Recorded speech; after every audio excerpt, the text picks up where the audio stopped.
Agora sim. Vamos lá, oremos. Senhor nosso Deus, nosso Pai, muito obrigado por estarmos aqui mais uma vez. Estamos com vida e saúde, graças ao Senhor. Nós queremos pedir a Tua bênção sobre o estudo da Tua palavra e queremos pedir que o Espírito Santo ilumine nossas mentes, nos dê o entendimento dela. Possamos compreender tudo que será estudado aqui e que o Senhor abra os nossos corações para que nós possamos atender tudo aquilo que será falado, tudo aquilo que nós entendermos, que seja da Tua vontade para a nossa vida. Perdoa os nossos pecados, nos purifica de todos eles, nos conceda a justiça de Cristo no lugar das nossas injustiças. É no nome de Jesus que nós pedimos e agradecemos as Tuas bênçãos. Amém.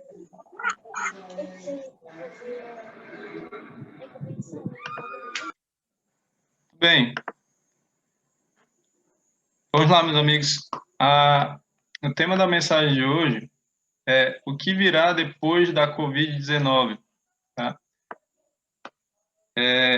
Diferente dos outros sermões que eu já apresentei, que já estão lá no meu canal, foram 3 mensagens, já tem 2 mensagens lá, a terceira ainda vou colocar. Esse sermão aqui eu preparei agora. Obrigado. Meu bebezinho. Os outros eram sermões que eu já tinha pregado nas igrejas, né? Mas esse eu preparei especialmente para apresentar aqui nessa noite. Eu peço que você imagine agora que você sofreu um acidente em 2019. E aí você entrou em coma e passou 2020 inteiro em coma e você acordou em 2021. E aí, depois de um tempo, já você recuperado, você diz para os seus familiares que você quer sair, quer dar uma volta na rua. E aí eles dizem, olha, não pode, porque nós estamos em um lockdown agora, e devido a uma pandemia mundial, e tem muitas pessoas morrendo aí por causa de uma doença causada por um vírus, um novo coronavírus, e você não pode sair de casa. Aí eu pergunto para você, você acreditaria se você ouvisse isso? Imagina, você parou em 2019, você não sabe o que aconteceu durante esse período. Aí você ouve um negócio desse, você acreditaria nisso? Bem, provavelmente não. Eu não acreditaria, parece algo surreal, né? E o que nós estamos vivendo realmente é algo surreal, né? Mas aí você vai, aí o período que você esteve em coma, e aí você não acredita, e você vai, pega o celular e vai pesquisar para ver se é verdade. Aí você se depara com essa notícia aqui, com 1.090 novas mortes em 24 horas, o Brasil supera 240 mil óbitos por Covid-19. E aí você vê que o que lhe falaram é verdade. Realmente, nós estamos vivendo uma coisa surreal, algo assim inimaginável, que se falassem para a gente que iria acontecer, a gente não acreditaria, mas é verdade o que está acontecendo. Mas, meus amigos, o que está por vir é muito mais surreal. Aquilo que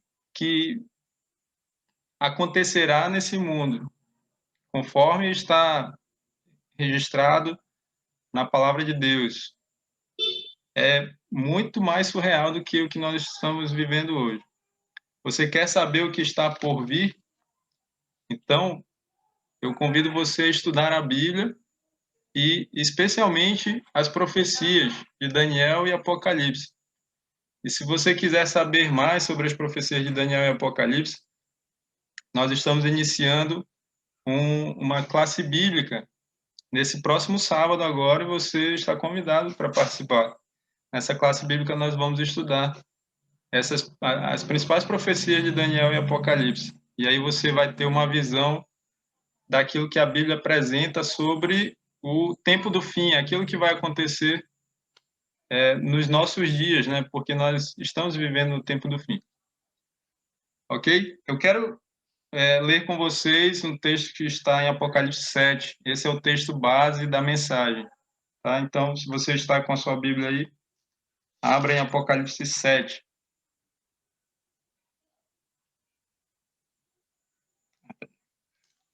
Apocalipse 7, nós vamos ler os versos 1, 2 e 3.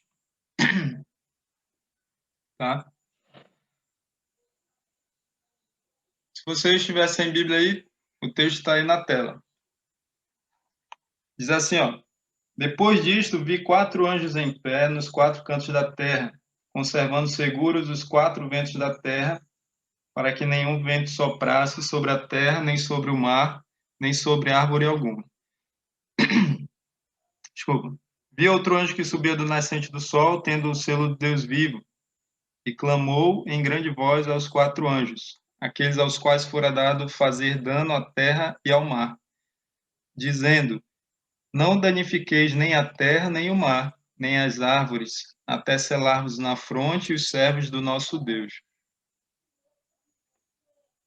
Bem, você pode não ter entendido o que esse texto inspirado está nos falando, mas ele está falando de um tempo de graça que Deus está dando a toda a humanidade, tá? E para você entender que o sentido do texto é esse, que o texto está apresentando esse tempo de graça, você precisa entender que em profecia algumas palavras são simbólicas. Então a palavra vento que nós encontramos aqui nesses versos, essa palavra ela tem um significado. Onde é que nós encontramos esse significado? Tem que ser na própria Bíblia, não pode ser em outro livro. Então, o que significa ventos em profecia? Eu coloquei os textos aqui na tela por uma questão de tempo, né, para que a gente ganhe tempo, mas você pode anotar e ler depois. Jeremias 51 diz assim: Assim diz o Senhor, eis que levantarei um vento destruidor contra a Babilônia e contra os que habitam em Lebe Camai. Então, veja, nesse verso aqui, ele fala de vento, mas um vento destruidor. Então, em profecia, a palavra vento ou ventos, né, ela tem a ver com destruição. O outro texto, Jeremias 4,12, diz: Vento mais forte do que este virá ainda de minha parte, e então também eu pronunciarei a sentença contra eles. Então, aqui é Deus falando. Então, a palavra vento aqui, Deus usa para se referir a um juízo vindo da parte dele. Então, vento tem a ver com destruição, e essa destruição pode ser vinda diretamente de Deus, pode ser um juízo divino, tá? Esse texto aqui é Jeremias 49, 36 a 38, e ele diz assim: Trarei sobre Elão os 4 ventos dos 4 ângulos do céu e os espalharei na direção de todos estes ventos, e não haverá país aonde não venham os fugitivos de Elão. Farei tremer a Elão diante de seus inimigos e diante dos que procuram a sua morte. Farei vir sobre os elamitas o mal, o brasume da minha ira, diz o Senhor, e enviarei após eles a espada até que venha consumi-los. Porei o meu trono em Elão e destruirei dali o rei e os príncipes, diz o Senhor. Então veja, aqui fala de 4 ventos vindo dos 4 ângulos do céu, dos 4 cantos da terra, como diz lá em Apocalipse, né? E ele está falando, está se referindo à destruição de Elão. E vejam que fala do brasume da ira de Deus, fala de espada, fala de destruição. Então, a palavra ventos, meus amigos, ela significa em profecia destruição, que pode ser um juízo de Deus. E esse juízo de Deus, ele pode vir diretamente de Deus, ou seja, o próprio Deus é quem executa o juízo, como as 10 pragas do Egito, por exemplo, foram juízos divinos causados diretamente por Deus, ou podem ser indiretamente vindo de Deus, no sentido de que é Satanás quem faz ali, quem causa a destruição, mas com a permissão de Deus, tá bom? Então, olha só, Daniel 7,2 contém uma profecia, né? A profecia dos 4 animais, e ele usa a expressão 4 ventos também, ó. Falou Daniel e disse: Eu estava olhando durante a minha visão da noite, e eis que os 4 ventos do céu agitavam o mar grande. Então, o que Daniel viu ali? Ventos, destruição. Destruição, os 4 ventos do céu, se referindo aos 4 cantos da terra. Claro, nós sabemos que a terra não é quadrada, ela é esférica, né? Mas está se referindo aos 4 pontos cardeais. Então, 4 ventos do céu ali são guerras ali, destruição, ali no lugar que ele denomina o Mar Grande. Quando você vai lá para Apocalipse 17, verso 15, você vê que a palavra águas em profecia significa povos, multidões, nações e línguas. Então, Daniel vê ali a destruição causada por guerras, né, entre as nações. O Mar Grande ali é como ele chamava o Mar Mediterrâneo, né? Então seria ali nessa região da Europa, Ásia, África, né? Essas guerras. Voltando lá para Apocalipse 7, o verso 2, ele confirma isso. Vi outro anjo que subia do nascente do sol, tendo o selo do Deus vivo, e clamou em grande voz aos 4 anjos, aqueles aos quais fora dado fazer dano à terra e ao mar. Então, veja, se os 4 anjos soltarem os 4 ventos, o que acontecerá à terra? Acontecerá, esses ventos causarão dano à terra e ao mar, certo? E o verso 3 diz: Não danifiqueis nem a terra, nem o mar, nem as árvores. Então, veja, o próprio capítulo 7, né, os versos 2 e 3, especialmente, eles confirmam isso, que esses ventos, né, eles simbolizam destruição. Então, vejam, esses anjos, eles estão segurando os ventos, nos dando, assim, um tempo de graça, um tempo de oportunidade. Isso quer dizer que vai chegar um dia em que a oportunidade de salvação vai acabar e esses ventos serão soltos. Então, nós veremos, se nós estivermos com vida até lá, um tempo de grande destruição nessa terra. Então, a Covid, que tem causado tantas mortes, é só um pedacinho, desculpa, é só um pouquinho daquilo que está por vir, né? Da destruição que haverá neste mundo. Mas nós vamos nos aprofundar mais. Os 4 anjos estão retendo os 4 ventos para que não soprem sobre a terra. Não fosse haver Deus ordenado que anjos celestiais controlassem os anjos caídos, ou seja, os demônios, que lutam por soltar-se e destruir, e não haveria esperança para nós, mas os ventos serão detidos até que os servos de Deus estejam selados na fronte. Veja, meus amigos, existe uma teoria de que os demônios estão presos. Isso não é verdade. Os demônios estão soltos, porém, eles estão sob a restrição divina. Eles não podem fazer tudo o que eles querem ainda. Mas quando os 4 anjos soltarem os 4 ventos, então eles estarão livres para fazer aquilo que eles desejarem. É por isso que a destruição vai ser terrível, tá? Porque não haverá mais a restrição divina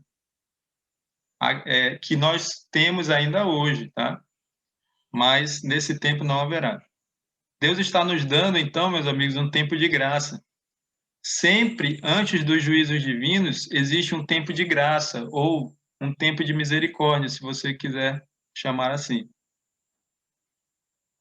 Como eu falei, nem sempre os juízos divinos são causados diretamente por Deus. Muitas vezes eles são causados por Satanás com a permissão de Deus. Então, meus amigos, como eu disse, sempre antes dos juízos divinos existe um tempo de graça. E você vê isso em toda a Bíblia, toda ela. E eu poderia dar aqui vários exemplos, mas eu vou dar apenas 2. Você vai acompanhar comigo na tela e nós vamos ver o texto também. Qual foi ou quanto tempo Deus concedeu de misericórdia para os antediluvianos, antes de ele executar o seu juízo, no caso do dilúvio, né? Vamos lá para... Deixa marcado aí Apocalipse 7, que nós vamos voltar depois. Vamos lá para Gênesis capítulo 6, verso 3.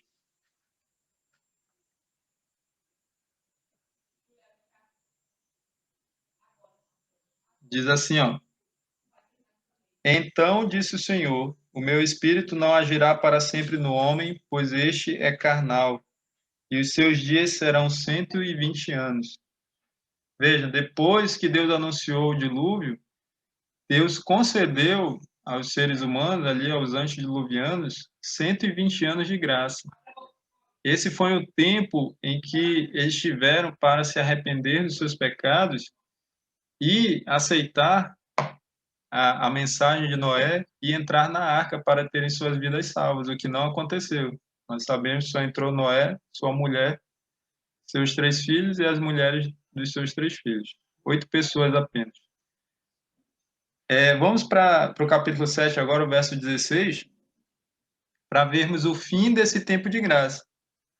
Diz assim, ó: Eram macho e fêmea os que entraram de toda a carne, os que entraram na arca, né? Como Deus lhe havia ordenado. E o Senhor fechou a porta após ele. 120 anos depois que Deus anunciou o dilúvio, que Deus ordenou que Noé construísse a arca, no dia que ele falou que os dias do homem seriam 120 anos, então, passados esses 120 anos, Deus fechou a porta e então acabou para os antediluvianos o tempo de graça, o tempo de misericórdia. Vamos ver outro exemplo agora. Os ninivitas. Quanto tempo Deus deu de graça para os ninivitas antes de executar o seu juízo? Jonas capítulo 3. Vamos lá.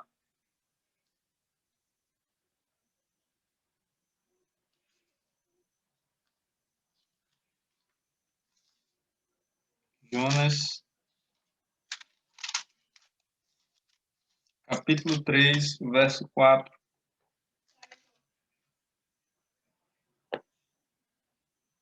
Diz assim, ó: Começou Jonas a percorrer a cidade caminho de um dia e pregava e dizia: Ainda 40 dias e Nínive será subvertida. Então, quanto tempo Deus deu para os ninivitas antes dele executar o seu juízo? Está bem claro aí, né? 40 dias. Se você quiser responder quando eu perguntar, fica à vontade, tá? 40 dias e Nínive seria subvertida, ou seja, seria destruída. Agora, o que aconteceu? Vamos para o verso 10. Viu Deus o que fizeram, como se converteram do seu mau caminho, e Deus se arrependeu do mal que tinha dito lhes faria, e não o fez. Então, vejam, Deus iria destruir Nínive, né? Só que a profecia, nesse caso, a profecia era condicional. E como o povo aceitou a mensagem de Jonas, se converteu dos seus maus caminhos, se arrependeu, se converteu, se arrependeu, né, dos seus pecados, então Deus mudou de ideia e a destruição que ele executaria ali sobre Nínive não aconteceu, né? Deus não precisou fazer isso. Por quê? Porque eles mudaram de atitude. A mesma coisa poderia ter acontecido antes do dilúvio? Acredito que sim. Mas isso se as pessoas ali tivessem se convertido e se arrependido dos seus pecados. Coisa que não aconteceu, né?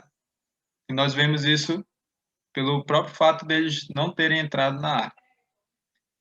Então, meus amigos, até agora, os 4 ventos têm sido contidos pelos 4 anjos. Mas até quando eles serão contidos ali pelos 4 anjos? Vamos voltar lá para Apocalipse 7, que eu pedi para vocês marcarem, o verso 3.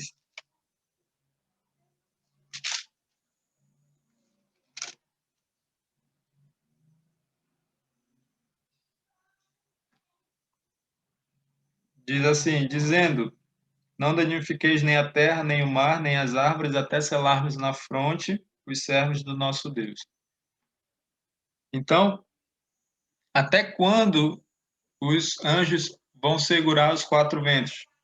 Segundo esse texto, até que os servos de Deus sejam selados na fronte. Ou seja, até que os servos de Deus recebam o selo do Deus vivo, como diz aqui no verso 2, o selo de Deus, né?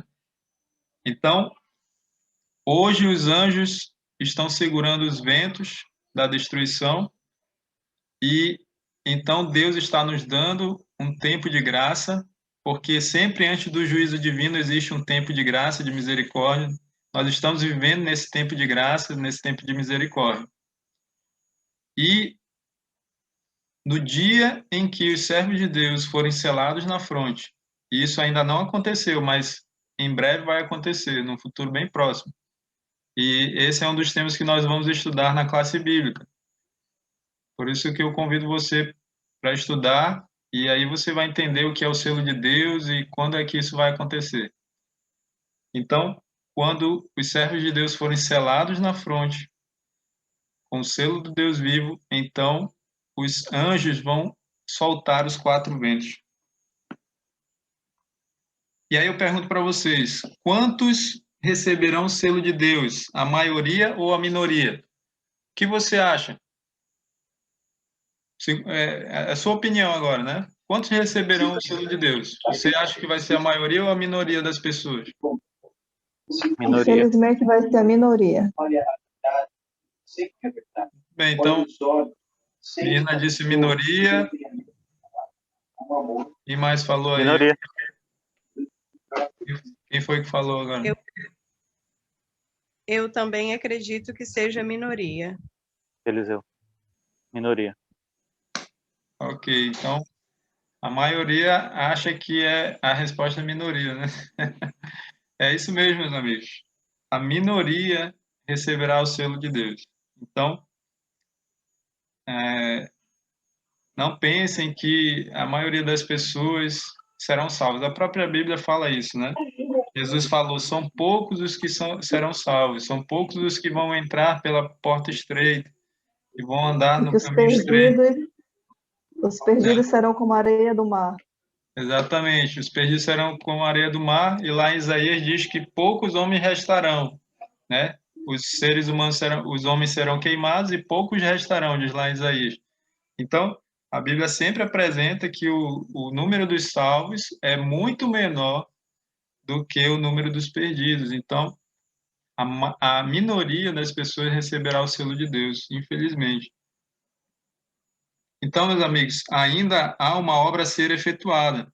Então, os anjos receberão a ordem de soltar os quatro ventos, para que eles soprem sobre a terra. Somente quando Mateus 24:14 se cumprir, é que os anjos soltarão os ventos da destruição. E o que diz lá em Mateus 24:14? Será pregado este evangelho do reino por todo o mundo, para testemunhar a todas as nações, então virá o fim. Então, somente quando o evangelho for pregado por todo mundo, para testemunhar todas as nações, é que virá o fim. Só então é que os quatro anjos soltarão os quatro ventos. E o que acontecerá depois? Fomes, epidemias, espada, nação se levantando contra nação, o mundo inteiro em confusão, terremotos, tempestades e lutas políticas. Tudo isso não terá mais a restrição divina, como eu já falei. Mas os ventos não soprarão para danificar nem destruir a terra sem que a última advertência seja dada ao mundo.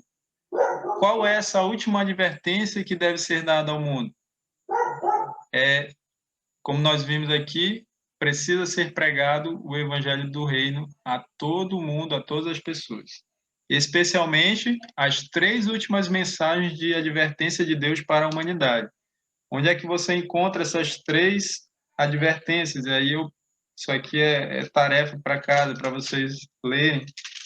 Está em Apocalipse 14, os versos 6 até o verso 12, que nós chamamos das três mensagens angélicas. Essas são as três últimas mensagens de advertência de Deus para a humanidade. Então, quando essas mensagens forem pregadas a todas as pessoas, então os ventos serão soltos. Os últimos servos de Deus serão selados com o selo do Deus vivo na fronte. Os demais receberão a marca da besta na fronte ou sobre a mão.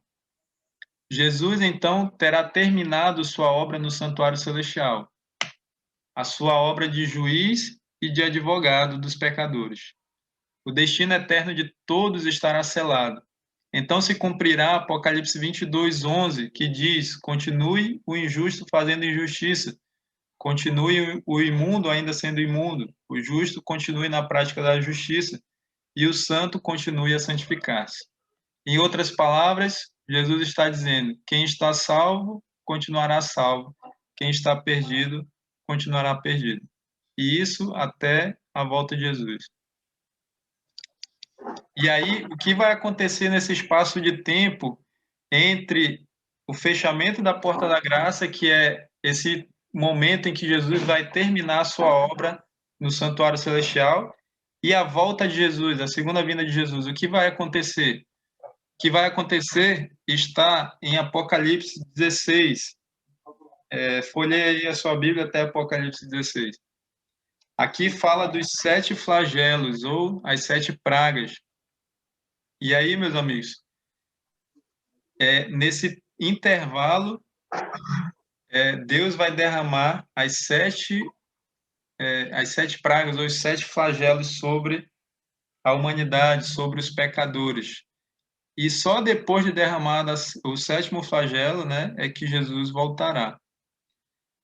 Então, o que vai acontecer, nós não vamos ver as 7 pragas, mas você pode ler depois Apocalipse 16, todo o capítulo.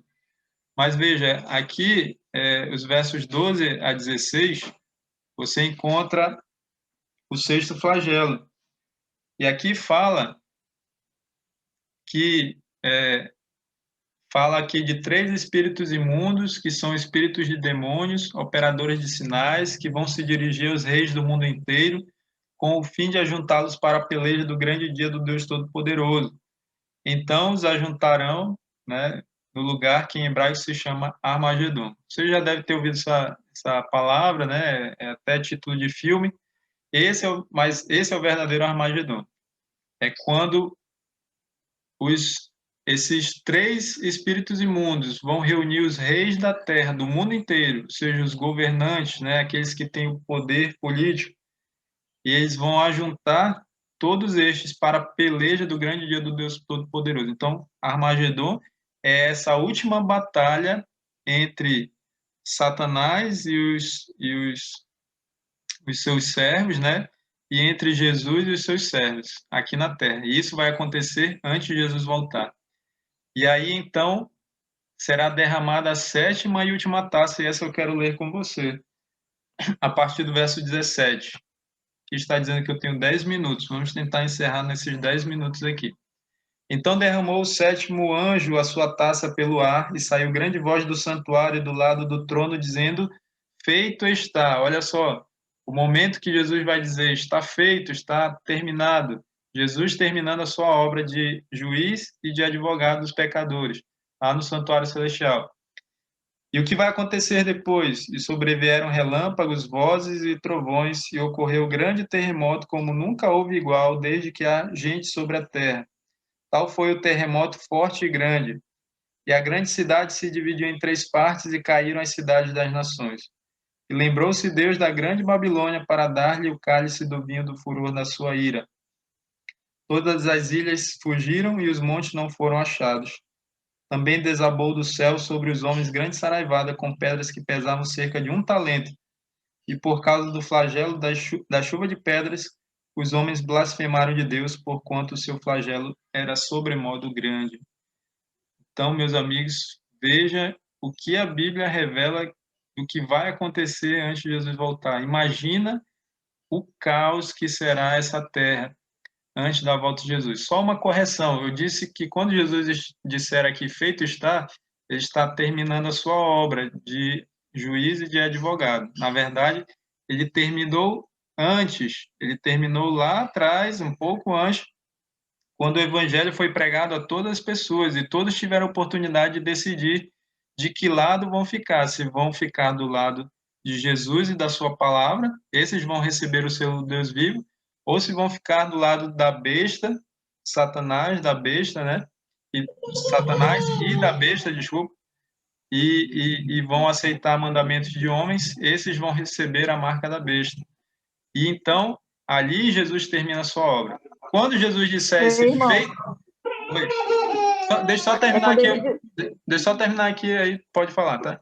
Quando Jesus disser esse feito está aqui, é porque tudo que precisava acontecer para que ele voltasse já aconteceu. Então, quando Jesus disser esse feito está, já é para ele voltar, tá bom? Já é o anúncio da sua segunda vinda. Pode falar. é quando ele falar, né, que continua injusto fazendo injustiça.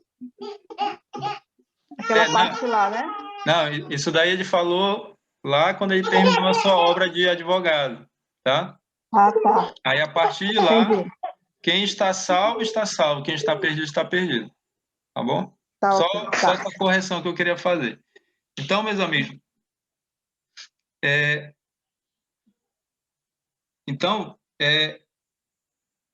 nós vimos aqui a sexta e a sétima praga. Então, nós tivemos aqui uma pálida visão, meus amigos, só um pouquinho daquilo que nos aguarda num futuro bem próximo, certo? O objetivo dessa mensagem é mostrar que esse mundo está condenado à destruição, mas a ênfase maior dessa mensagem, eu quero que fique para vocês, é o aspecto positivo, né, da graça e misericórdia do nosso Deus. É como Deus está tendo misericórdia de nós, nos dando a oportunidade da salvação hoje.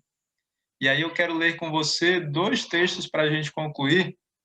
Por causa do nosso tempo, nós vamos ler diretamente aqui na tela, tá? Um é 2 Pedro, capítulo 3, verso 9, que diz assim: não retarda o Senhor a sua promessa, como alguns a julgam demorada. Pelo contrário, ele é longânimo para convosco, não querendo que nenhum pereça, senão que todos cheguem ao arrependimento. Não retarda o Senhor Jesus a sua promessa. Que promessa? A promessa da sua vinda. Como alguns a julgam demorada. Ah, Jesus está demorando. Mas por que Jesus está demorando? Porque ele está sendo longânimo para conosco, está sendo paciente, porque ele não quer que nenhum de nós pereça, ele não quer que nenhum de nós morra eternamente, mas ele quer que todo ser humano, isso inclui a mim e você, todos nós cheguemos ao arrependimento dos nossos pecados, porque somente aqueles que se arrependerem é que podem ser salvos.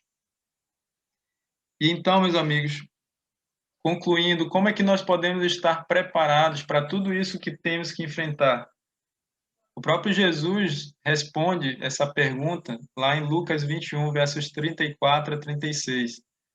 Diz assim: acautelai-vos por vós mesmos, para que nunca vos suceda que o vosso coração fique sobrecarregado com as consequências da orgia, da embriaguez e das preocupações deste mundo, e para que aquele dia não venha sobre vós repentinamente como um laço, pois há de sobrevir a todos os que vivem sobre a terra, sobre a face de toda a terra. Vigiai, pois, a todo tempo orando, para que possais escapar de todas estas coisas que têm de suceder e estar em pé na presença do Filho do Homem. Meus amigos, enquanto nós caminhamos rumo ao fim desse mundo, muitas pessoas têm o seu coração sobrecarregado com a orgia, com a embriaguez, com as preocupações deste mundo. E então, o dia da volta de Jesus virá para essas pessoas como um laço, virá para elas repentinamente, porque elas não estavam esperando, elas não estavam se preparando. A volta de Jesus há de sobrevir a todos os que vivem sobre a face de toda a terra, meus amigos. E aí, o que nós temos que fazer? Nós temos que vigiar a todo tempo. Esse é um tempo que nós precisamos estar em vigilância constante.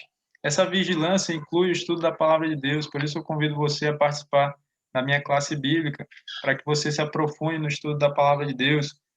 Vigiar é também lutar contra o eu, contra o pecado. E nós vamos conseguir vencer o pecado somente com oração. Por isso Jesus disse, orando, para que possais escapar de todas estas coisas que têm de suceder. Nós só podemos escapar de tudo isso que nós vimos, meus amigos, se nós estivermos vigiando a todo tempo orando. E aí, somente aqueles que fizerem isso é que estarão em pé na presença de Jesus quando ele voltar. Então, eu faço um apelo para você, para que nessa noite você tome a decisão de vigiar a todo tempo e orar, porque como Jesus disse para Pedro e para os seus dois amigos, né? Vigiai e orai para que não entreis em tentação. O espírito, na verdade, está pronto, mas a carne é fraca. A carne é fraca, meus amigos. O espírito só pode vencer a carne se nós estivermos vigiando e orando até a nossa morte ou até a volta de Jesus. Nosso tempo está acabando e eu convido você para fazer uma oração. Oi. Posso só dizer um detalhe aqui que eu soube, né? Os rabinos judeus já estão dizendo que o Messias vai vir esse ano, né? Desse ano ele não passa. Os maiores rabinos judeus estão falando isso, né? Que esse é o ano em que o Messias dele virá. Certo. O nosso tempo está acabando, então eu quero fazer oração com vocês, mas se vocês quiserem, eu sempre faço um tempo depois, né, da mensagem para a gente conversar e se alguém quiser fazer alguma pergunta, tirar alguma dúvida. Então, se vocês quiserem, a gente pode voltar depois, tá? Pelo mesmo link para a gente ter aí uns minutinhos de conversa, tá? Mas eu preciso fazer a oração agora para a gente concluir essa mensagem. E aí, se vocês quiserem, depois nós podemos voltar. Então, vamos orar? Senhor, nosso Deus, muito obrigado, Pai, por essa mensagem. Muito obrigado porque todos nós temos a curiosidade de saber o que acontecerá no futuro. E o Senhor já nos revelou aquilo que vai acontecer por meio da Tua palavra, por meio das profecias. E cabe a nós agora, meu Deus, estudarmos com zelo para que nós possamos compreender, meu Deus, aquilo que o Senhor já nos revelou. Mas, acima de tudo, Pai, nos ajuda a vigiar a todo tempo, orando, para que possamos escapar das coisas que sobrevirão a este mundo, especialmente aos pecadores, e também para que possamos estar em pé na presença do Senhor Jesus Cristo. Abençoe cada um daqueles que estão ouvindo essa mensagem e ajuda-nos a colocarmos essas coisas em prática, porque tempos difíceis estão à nossa frente e só podemos vencer se nós estivermos segurando na mão do Senhor Jesus e assim caminharmos até o final. É no nome dele que nós pedimos e agradecemos as tuas bênçãos espirituais. Amém.